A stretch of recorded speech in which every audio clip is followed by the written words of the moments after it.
And Dave, you know what time it is, don't you? It is time for Father Matt Frisbee and a sports roundup. Good morning, Father Matt.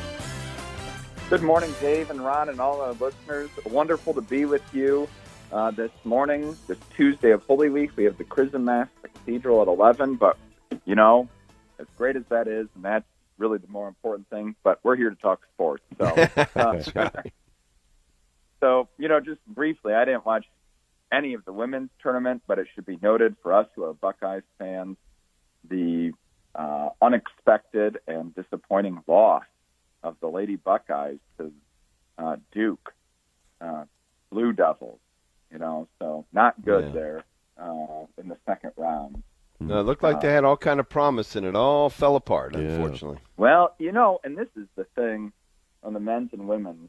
You know, they had that 15-game win streak in the middle of the season, which was great. Yeah. But it's all about playing your best basketball at the end of the season. And, you know, I can't say that I watched any of their games, whether or not they were playing well at the end of the year. But, you know, that's also what makes this tournament on the men's and women's side so wonderful. And so now we'll talk about the men.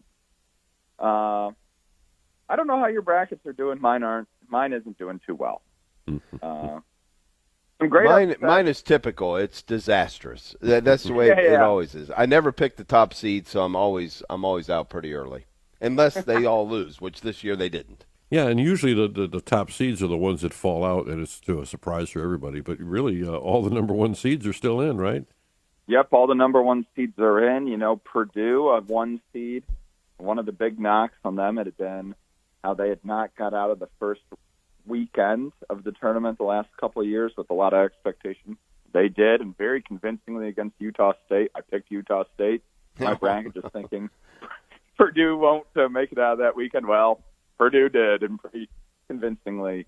You know, probably the two big upsets that everyone talks about. One, you know, fairly local, Oakland out of, you know, the Detroit area beat Kentucky, who was the 3 seed.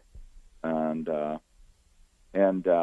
know, and Greg Campy, their coach there, he's been there forever. I looked it up because I remember as a kid hearing that name. He's been there since I think before I was born. Hundreds of years. Yeah. The other upset was number 13 seed Yale defeating Auburn. Yeah.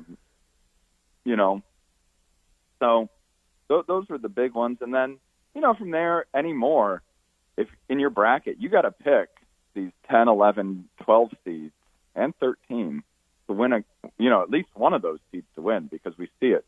James Madison, a 12 seed, beats Wisconsin.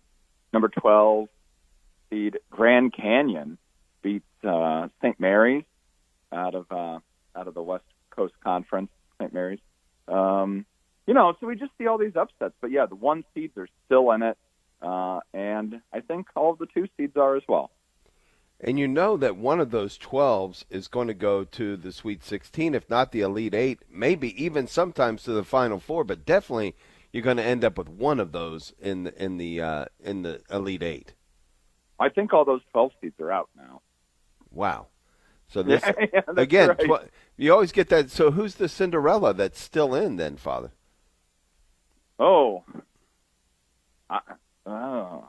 Off the top of my head, I don't know if there is any. Oh, this might be one of those years. That's right. Exciting stuff, and always great insights on sports. Thank you, Father Matt Frisbee. Appreciate that. Oh, thank you, Ron and Dave. Have a blessed Holy Week and Easter, and we'll talk next week in the Octave. Thank you, Father Matt.